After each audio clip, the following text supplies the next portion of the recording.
तो welcome back guys, वापस आप लोगों का स्वागत है हमारे क्लास 11th की बायोलॉजी में, जिसमें हम अभी तक इसके 3 मॉड्यूल्स कर चुके हैं। और जो तीसरा मॉड्यूल था उसका एक चैप्टर और बच रहा है, जो कि है स्ट्रक्चरल ऑर्गेनाइजेशन इन एनिमल्स। मतलब अभी तक हमने 2 चैप्टर जो लास्ट देखे वो थे प्लांट्स के ऊपर बेस्ड, जिसमें हमने देखा प्लांट्स की मॉर्फोलॉजी क्या है और उसकी एनाटॉमी क्या है। मॉर्फोलॉजी बोले तो उसका बाहर से दिखने का स्ट्रक्चर, और एनाटॉमी बोले तो उसके अंदर क्या है। मॉर्फोलॉजी के अंदर ही उसकी एनाटॉमी आती है। अब हम देखे हैं एनिमल्स को। अच्छा, ये चैप्टर जो अगर आपने थोड़ी पुरानी एनसीईआरटी देखी होगी तो उसमें ये चैप्टर बहुत वास्ट है। इसके अंदर बहुत कुछ है, डिफरेंट टाइप के टिश्यूज हैं, सेल्स हैं, टिश्यू कनेक्टिव टिश्यू हैं, एपिथेलियल टिश्यू हैं, मस्कुलर टिश्यूज हैं, तो नर्वस टिश्यूज हैं, न्यूरॉन्स भी इसमें पढ़ने को होता था पहले, और बाकी बचा उसका डिटेल जो होता था वो न्यूरल कंट्रोल एंड कोऑर्डिनेशन में दिखता था। बट अब इस चैप्टर में सब कुछ हटा के सिर्फ एक चीज रख दी, वो है हमारा फ्रॉग।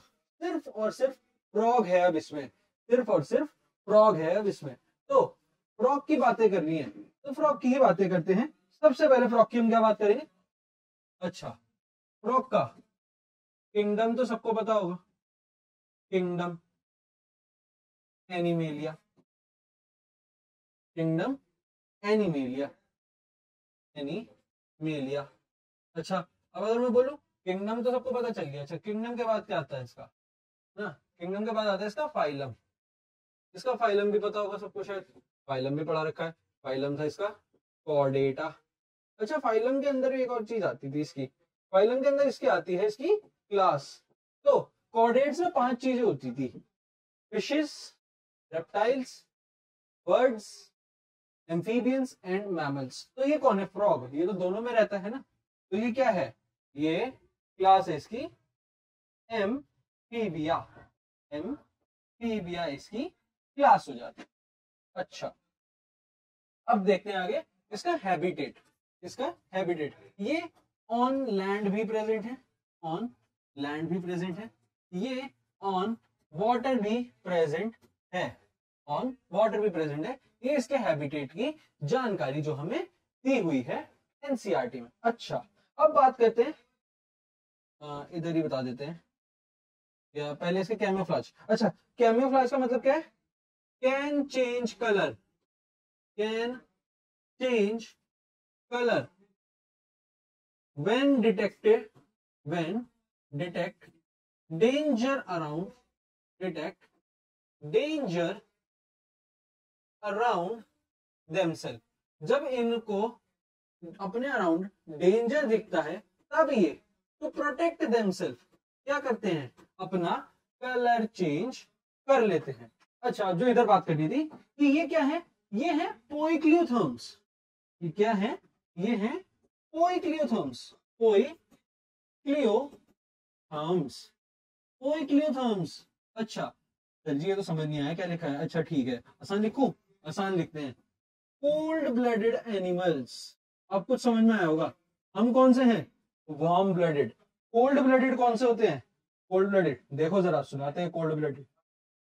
कोल्ड ब्लडेड कौन से होते हैं? Which can not, which cannot change, which cannot change their, which, ये नहीं आएगा, थोड़ा सा और चेंज करके लिखते हैं, which cannot make a constant body temperature, which cannot make a constant body temperature। अच्छा, अब अगर ये कांस्टेंट बॉडी टेम्परेचर नहीं बना रहे तो क्या कर रहे हैं? They change their temperature, their bodies temperature according to the environmental conditions. Okay, तो अब ये बात भी हमें पता चल गई है ना। और अब इसमें क्या बताएंगे? एक और चीज एनसीईआरटी में गिवन, उसको भी बताते हैं कि ये कांस्टेंट बॉडी टेम्परेचर तो मेंटेन नहीं कर पा रहे, तो ये क्या करते हैं? ये 2 चीजें करते हैं। एक होता है एस्टिवेशन। एस्टिवेशन मतलब, इसे अगर मैं आसान भाषा में बोलूं तो एनसीईआरटी में लिखा हुआ है इसे समर स्लीप। तो कुछ जानवर होते हैं जो समर में स्लीप में चले जाते हैं, उसे हम क्या कहते हैं? उस प्रोसेस को कहते हैं हम ये एस्टिवेशन। तो ये एनसीईआरटी में एक हमें पॉइंट गिवन है।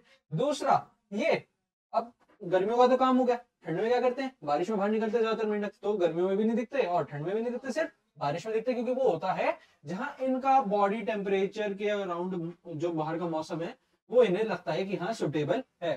तो समर में तो ये समर स्लीप एस्टिवेशन कहला दिया। विंटर स्लीप को क्या बोलते हैं, बच्चा बच्चा जानता है, हाइबरनेशन। हाइबरनेशन, हाइबरनेशन ये करते हैं, जिसे कहते हैं विंटर स्लीप, जिसे कहते हैं विंटर स्लीप। ये भी हमको एनसीईआरटी में गिवन है। तो ये कुछ इंपॉर्टेंट इंट्रोडक्टरी पोर्शन है, किसका, इंट्रोडक्टरी पोर्शन है फ्रॉग का। अच्छा, अब बात करेंगे फ्रॉग की मोफोलॉजी के बारे में, मोफोलॉजी के बारे में किसकी, फ्रॉग की। तो मॉर्फोलॉजी मतलब बाहर से दिखने में कैसा है, तो जरा देखना चालू करते हैं बाहर से इसे, है ना, बाहर से देखना चालू करते हैं। तो सबसे पहले बात करते हैं इसके कलर की। कलर की, जो इसका डॉर्सल साइड है, जो इसका डॉर्सल साइड है, डॉर्सल साइड इसका कलर कैसा है, देखना कलर से मैच करना। डॉर्सल साइड इसका कलर है ग्रीन, डॉर्सल साइड इसका कलर है ग्रीन। अच्छा, अब सिर्फ डॉर्सल तो है नहीं, ये क्या है, वेंट्रल भी है, ये वेंट्रल भी है। तो वेंट्रल साइड इसका कलर क्या है, येलो, येलो। अच्छा, अब इसमें क्या है, सिर्फ इतना ही नहीं है ना, इसमें एक अलग चीज भी है, also have pots, also have pots. ये हमको एनसीईआरटी में गिवन है, इसका फर्स्ट पॉइंट। अच्छा, अब सेकंड पॉइंट क्या है इसके मोर्फोलॉजी में, body is divided, body is divided into head and trunk। Head और ट्रंक में इनकी बॉडी डिवाइड होती है। अच्छा, अब इस एक चीज पे ध्यान दो, हेड है और डायरेक्ट ट्रंक है, मतलब हेड और डायरेक्ट टॉर्सो शुरू हो रहा है। तो इससे हमें एक इंपॉर्टेंट चीज जो पता चलती है, which is neck is absent. इनमें नेक तो होती ही नहीं, ये आपको याद रखना है, सबसे इंपॉर्टेंट चीज। अच्छा, इनमें आउटर एक्सटर्नल पिन्ना नहीं होता, ये कॉर्डेट में बताया था। तो टिम्पेनम ही, टिम्पेनम, अभी टिम्पेनम कहाँ बताया था, याद कर लो कब बताया था। टिम्पे, थोड़ी स्पेलिंग में दिक्कत होगी, वापस से लिखते हैं। टिम्पेनम रिप्रेजेंट करता है किसे, ईयर को। Tympanum represents the ear, tympanum represents the ear। ये भी हमको पता चल गया। अच्छा, और कोई इंपॉर्टेंट पॉइंट अगर इसके शरीर से हमें देखने को मिल रहा हो, क्या, इसके पैरों के बारे में, चलो वो अगली अगली उसमें देखेंगे, उसमें ही समझ में अच्छे से आएगा, क्योंकि एक पेज है शायद हमारे पास, हाँ है।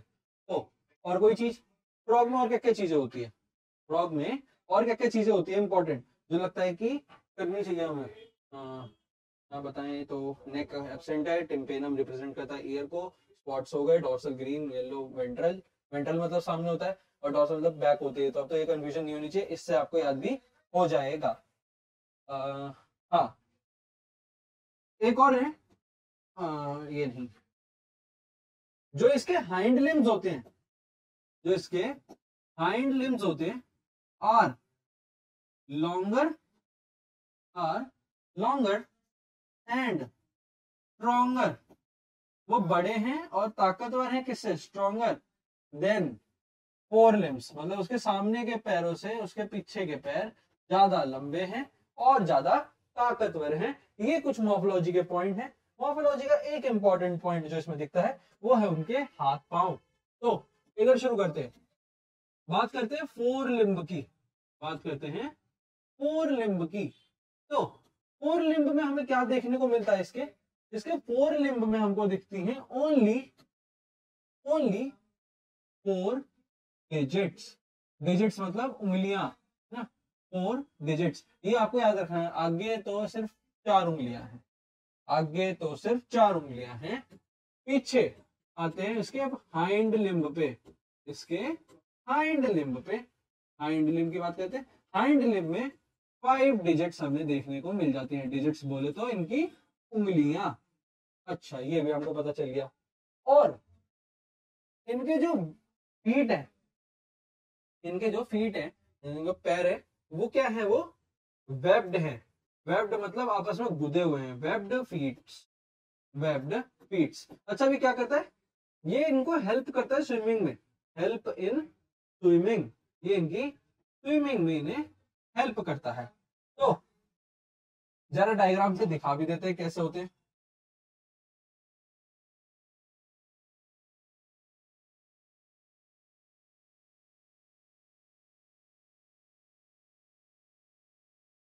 ये अच्छा, अब अगर ये है और मैं इसमें ऐसे करूं, ऐसे करूं, इसमें ऐसे करूं, ऐसे करूं, और ये देखो, ये ये ये ये, तो ये क्या है, ये पंजे जो है इसके, ये वेब्ड हैं, ये वेब्ड आपस में है, चिपके हुए हैं। इससे क्या होगा, ये पानी को पुश करेगा, तो पानी इससे बाहर को नहीं आएगा, इसके पैरों के से पानी ऐसे बाहर नहीं जाएगा, वो बहाव को पुश करने में हेल्प करता है। तो ये एक इसके वेब्ड फीट होने का फायदा मिलता है। तो इसमें हमको ज्यादातर अगर देखने को मिलेंगे तो आपको fill in the blanks, true false, ऐसे ऐसे 1 मार्क क्वेश्चंस देखने को मिलते हैं, एमसीक्यूज टाइप।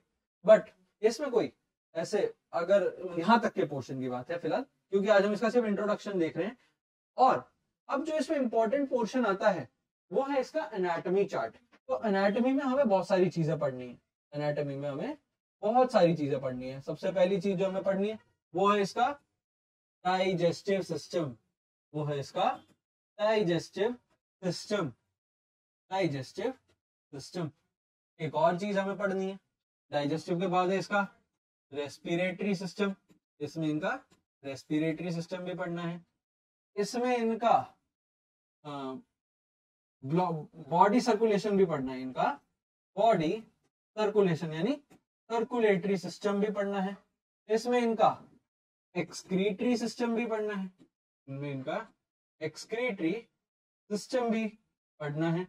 इनका रिप्रोडक्टिव सिस्टम भी पढ़ना है, इनका रिप्रोडक्टिव सिस्टम भी पढ़ना है, और साथ साथ इसमें इनका नर्वस सिस्टम भी पढ़ना है। क्या और पढ़ना है, इनका नर्वस सिस्टम।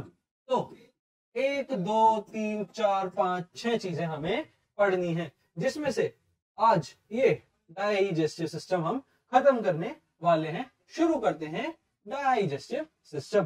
तो डायग्राम बनाएंगे इधर, लेट सपोज, शुरू करते लेट सपोज ये माउथ है, ये माउथ है, माउथ के नीचे क्या आता था, फेरिंग्स आता था, फेरिंग्स के नीचे क्या आता था, ईसोफेगस आता था, ईसोफेगस के बाद क्या आता था, स्टमक आता था, स्टमक के बाद क्या आता था, डिओडेनम आता था, डिओडेनम के बाद मतलब ये स्मॉल इंटेस्टाइन आती थी, स्मॉल इंटेस्टाइन में क्या आता था, डिओडेनम आता था, डिओडेनम से क्या आता था, ये एंड में लार्ज इंटेस्टाइन शुरू हो जाती थी, लार्ज इंटेस्टाइन शुरू, थोड़ा सा यहाँ हुआ, एक और बार हटाते, ये लार्ज इंटेस्टाइन शुरू हुई, और फिर एंड में इसमें एक अलग चीज है, ये और ये रहा इसका पूरा का पूरा सिस्टम। सर क्या हो गया, तो अब मार्किंग जरा शुरू करते हैं। ये क्या है, ये क्या है, माउथ। अच्छा, अब माउथ के अंदर क्या होता है, माउथ के अंदर होती है हमारी बक्कल कैविटी, मतलब जिसमें हमारे दांत फिक्स हैं। तो अब मार्क करते हैं हम अपना फेरिंक्स, शुरू करते हैं मार्किंग। तो ये जो है पोर्शन, ये क्या है, ये है हमारा फेरिंक्स, फेरिंक्स। अगला पोर्शन मार्क करते हैं, ये क्या है अपना, ये है, इधर नहीं, इधर करते हैं, इधर है ये अपना ईसोफेगस, ये क्या है अपना ईसोफेगस। अब इसके नीचे भी है एक पोर्शन, ये वाला जो है पूरा, ये क्या है अपना, ये तो सबको पता है, स्टमक। और स्टमक में क्या होता है, HCl। अच्छा, एक पॉइंट इससे याद आया HCl से, कि एक और इंपॉर्टेंट पॉइंट इसकी मोर्फोलॉजी में ही, या पीछे बताते हैं, इधर बताते हैं, मोर्फोलॉजी में क्या दिखता है, इनके पास जो टंग होती है वो बाइलोब्ड टंग है, बाइलोब्ड मतलब एंड में 2 हिस्सों में बटी हुई है इनकी जीभ, बाइलोब्ड टंग क्या करती है, will help them to catch their prey, to catch their food, food. और इनका फूड क्या है? फूड क्या है? इंसेक्ट। फूड क्या है इनका? इंसेक्ट। ये भी याद रखना है आपको। वापस चलते हैं आगे अपना। ये स्टमक तक हमने कर दिया। स्टमक में क्या प्रेजेंट है? HCl प्रेजेंट है। अब नेक्स्ट चीज इससे क्या करते हैं, ये क्या थी हमारी? इसे हम कहते हैं स्मॉल इंटेस्टाइन। अच्छा, स्मॉल इंटेस्टाइन भी मार्क होगी। अब ये जो है ये नहीं, जो ये हिस्सा है, ये जो ये हिस्सा है, इसे क्या बोला? इसे हमने बोला डुओडेनम। डुओडेनम, ये हमारा डुओडेनम, हमारा नहीं मतलब फ्रॉग का डुओडेनम। और इसके बाद जो कौन से कलर से नहीं करा अभी तक, इस कलर से, इधर यहाँ ऐसे क्रिवाइसिस और कुछ उठाव प्रेजेंट है। क्रिवाइसिस मतलब पॉकेट्स, और उठाव मतलब जो उठती है चीजें वो सब, है ना। तो इन्हें क्या बोलते हैं? इन्हें बोलते हैं विलाई। इन्हें बोलते हैं विलाई, या फिर इसी में विलाई के ऊपर ही प्रेजेंट होती है माइक्रोविलाई। ये भी हमको देखने को मिल जाती है। अब माइक्रोविलाई भी हो गई। माइक्रोविलाई के बाद जो ये हिस्सा है, इसे इन्होंने बोला लार्ज इंटेस्टाइन। ये क्या है? Large intestine. ये लार्ज इंटेस्टाइन हो गई। अच्छा, अब ये क्या है? इसे क्या बोला? ये जो ग्रे है, इसे इन्होंने बोला क्लोएका। क्लोएका। और एट द एंड आ जाता है हमारा ये वाला पोर्शन, इसे बोलते हैं cloacal aperture. Cloacal aperture. Cloacal aperture. तो देखो, अब जरा ये डायग्राम जो है बहुत ज्यादा सिंप्लीफाई लग रहा है मेरे को, है ना। ये हेल्पफुल है बहुत ज्यादा समझने के लिए भी, याद करने के लिए भी, और पेपर के टाइम मेमोराइज करने के लिए भी, कि कौन सी चीज कहां से हो रही है। खाना खाया, बक्कल कैविटी में चर्निंग हुई, फेरिंक्स से नीचे गया और इसोफेगस से डायरेक्ट नीचे जाके पेट में आया, पेट में HCl है, HCl ने अपना काम करा, आगे आया स्मॉल इंटेस्टाइन में। अच्छा, अब एक चीज और है। अब एक चीज और है सर जी, क्या है? तो जरा डुओडेनम से एक साइड में एक और पाइप जाता है, और ये पाइप अल्टीमेटली कहां से जुड़ा होता है? ये जुड़ा होता है इस भाई साहब के लिवर से। ये इसका लिवर। लिवर के साथ साथ रास्ते में इसको एक और जनाब मिलते हैं। उन जनाब का नाम है गॉल ब्लैडर। उन जनाब का नाम है गॉल ब्लैडर। गॉल ब्लैडर के साथ इन जनाब को थोड़ी सी नीचे आकर एक और जनाब मिलते हैं। उन जनाब का नाम है पेनक्रियास। उन जनाब का नाम है पेनक्रियास। यहाँ पर ये भी मिलते हैं, पेनक्रियास। तो ये हुआ अब इसका full fledge digestive system in a short. ये क्या है? लिवर है। अच्छा जी, येलो से क्या है? Gall bladder. Gall bladder. Gall bladder. और पेनक्रियाज में क्या है? पेनक्रियाज। ये मतलब यहाँ क्या है? ये है पेनक्रियाज। अच्छा, अब फिलहाल जो हमें बात करनी है वो सिर्फ इसी की करनी है, तो इसी के बारे में थोड़ा सा और अच्छे से जानते हैं। तो सबसे पहले कुछ इंपॉर्टेंट पॉइंट्स इसके देख लेते हैं। सबसे पहले इसके कुछ इंपॉर्टेंट पॉइंट्स जो इधर लिख रहा हूं। सबसे पहला, इसमें लैरिंक्स एब्सेंट होता है। लैरिंक्स इनमें एब्सेंट होता है, ये आपको याद रखना है। Important point 1। इंपॉर्टेंट पॉइंट 2, इनका जो क्या बोलते हैं डाइजेस्टिव सिस्टम है, डाइजेस्टिव सिस्टम है वो शॉर्ट है। Digestive system is short because ये कौन है? कार्निवोर्स हैं। Because they are carnivores. Carnivores. इससे आपको एक और चीज पता चल गई कि जो हर्बीवोर्स होते हैं उनका डाइजेस्टिव सिस्टम बड़ा होता है। तो ये दो इंपॉर्टेंट पॉइंट है, और तो ऐसा सच कुछ है नहीं। मेन फूड क्या है इनका? मेन फूड क्या है इनका? Main food is insects. Main food क्या है इनका? इंसेक्ट्स। कैसे फंसते हैं? बाइलोब्ड टंग से। अच्छा, इसमें एक और चीज बता दें यहाँ पर कि जनरल नॉलेज की, mostly found species in India कौन सी है फ्रॉग की? Mostly found species. Mostly found species क्या है फ्रॉग की इन इंडिया? In India. तो गूगल पे देख सकते हो, बट मैं ही बता देता हूं क्योंकि यहाँ यूट्यूब पर तो तुम्हारा गूगल में ही हूं। उसका नाम है Rana tigrina. Rana tigrina. Rana tigrina.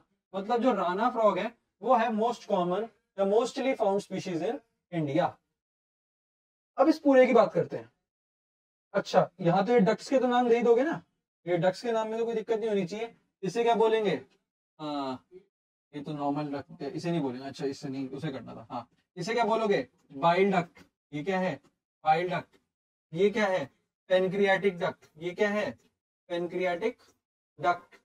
ये क्या है? Common bile duct. Common bile duct. ये भी आपको पता चल गया है ना। खाना खाया, चर्निंग मूवमेंट हुई, इधर क्या हुई? चर्निंग मूवमेंट, खाना इधर आया, पैरेंट से नीचे गया इसोफेगस में, इसोफेगस से नीचे गया इसमें स्टमक में आया, स्टमक में अगर एचसीएल ने अपना काम करा, थोड़ा सा तोड़ा, नीचे आया स्मॉल इंटेस्टाइन में, स्मॉल इंटेस्टाइन तक यहाँ पर क्या आएगा? यहाँ से क्या निकलेगा? बाइल जूस, पैनक्रियाटिक जूस, यहाँ आएंगे डुओडेनम के पूरे रास्ते अपना एक्ट करेंगे, साथ में डुओडेनम में विलाई भी प्रेजेंट है जो इससे न्यूट्रिएंट्स निकालेंगे। उसके बाद लार्ज इंटेस्टाइन में क्या होगा? वाटर निकलेगा, है ना, वाटर निकलेगा, वाटर निकलेगा। क्लोएका में क्या होगा? वेस्ट मटेरियल इकट्ठा होगा और क्लोएकल अपर्चर से बाहर निकल जाएगा। ये हो गया इसका फुल। अच्छा, लार्ज इंटेस्टाइन की बात करें तो उसमें वाटर तो निकलेगा, बट कुछ इंपॉर्टेंट चीजें जो स्टिल बच रही हैं इसके बारे में छोटी छोटी सी उनको भी बताते हैं और फिर इसको आज के लिए तो पैकअप करते हैं। They do not drink water. They do not drink water.